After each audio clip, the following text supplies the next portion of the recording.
Notre invité politique ce matin, c'est Agnès Buzyn. Bonjour. Bonjour. On va commencer en parlant de la Seine-Saint-Denis. Vous serez ce matin aux côtés d'Édouard Philippe à Bobigny, le Premier ministre qui va annoncer des mesures en faveur de ce département, l'un des plus pauvres de France. Quelles seront les mesures en matière de santé, Madame la Ministre? Alors, en matière de santé, c'est un département qui a énormément de besoins. D'abord, il a une population souvent précaire, avec des problématiques de santé particulières, et il a une désertification médicale avérée sur laquelle nous souhaitons agir. Donc il y aura des mesures pour aider les jeunes médecins à l'installation. Nous avons aussi besoin de renforcer et de rénover les établissements de santé, les hôpitaux, et donc il y a des mesures évidemment en faveur de la modernisation du système de santé localement. C'est-à-dire des crédits supplémentaires pour ces établissements de santé? Des crédits, et donc les annonces seront faites évidemment sur place.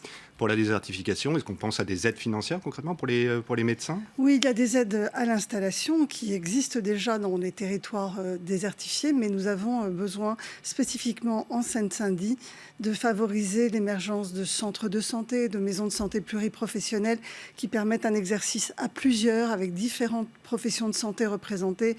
Il y a besoin d'infirmiers, de kinésithérapeutes, de sages-femmes, de médecins bien entendu, et tout cela revitalise en fait un réseau de santé dans un territoire. Donc il y aura des mesures de santé vraiment spécifiques à ce département. Absolument. On va parler d'un autre sujet, visite surprise hier d'Emmanuel Macron à Rouen. Un mois après l'incendie de l'usine Lubrizol, il est allé rencontrer le maire et les habitants, des habitants toujours inquiets. Nous n'avons pas trouvé de polluants toxiques dans les suies notamment et dans l'eau ou dans l'air, mais nous voulons être absolument certains que des constituants n'ont pas pu se produire ensuite. Donc, nous faisons des prélèvements de sol et l'ensemble des prélèvements est analysé par nos agences de santé publique, que ce soit l'ANSES, l'INERIS et Santé publique France, 3 grosses agences qui travaillent sur les résultats et qui, en fonction de ce qui aura été trouvé dans les prélèvements, proposera un suivi de la population générale, c'est-à-dire un suivi, mais pas individuel, sauf exception si on trouve un toxique quelque part.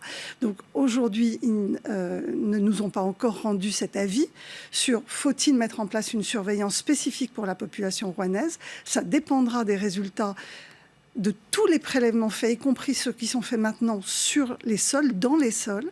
Et puis, il y aura un suivi sur plusieurs années. Aujourd'hui, on ne sait pas tout. Il peut y avoir des résultats qui sont négatifs. On commence à avoir énormément de voyants au vert.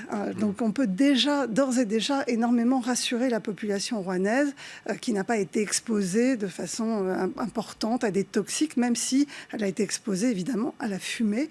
Mais la fumée en elle-même ne contenait pas de choses inquiétantes pour la santé. Donc, nous pouvons à ce stade bien rassurer la population, mais nous poursuivons pour terminer, pour être totalement tranquille, des prélèvements dans les sols d'ici la fin de l'année. De nouveaux services vont apparaître au 1er novembre. À partir de demain, les complémentaires santé solidaire. Est-ce que vous pouvez nous expliquer en quoi ça consiste? Oui, la complémentaire santé solidaire, c'est une très belle réforme. Je suis très très fière de la mettre en œuvre.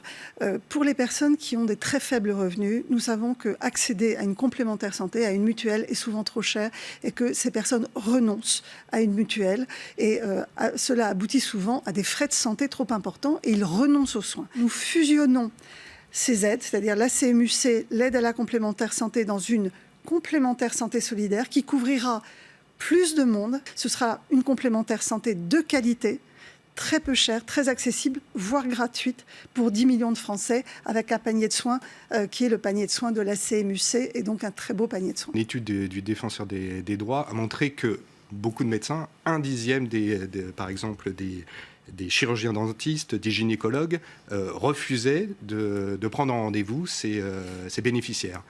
Est-ce qu'il faut taper du poing sur la table? Je crois qu'il faut que l'ordre prenne ses responsabilités face à des médecins qui refusent de soigner des gens pour des raisons financières. Ce n'est pas notre système de soins solidaire. Ce n'est pas comme ça que la France a construit son système de santé. Nous ne sommes pas un pays anglo-saxon où l'argent permet d'accéder aux soins. Dans notre pays, tout le monde doit pouvoir accéder à la même qualité de soins et de services. Et donc, c'est vrai que je suis extrêmement en colère contre mes collègues, en fait, des confrères qui osent discriminer sur des raisons financières.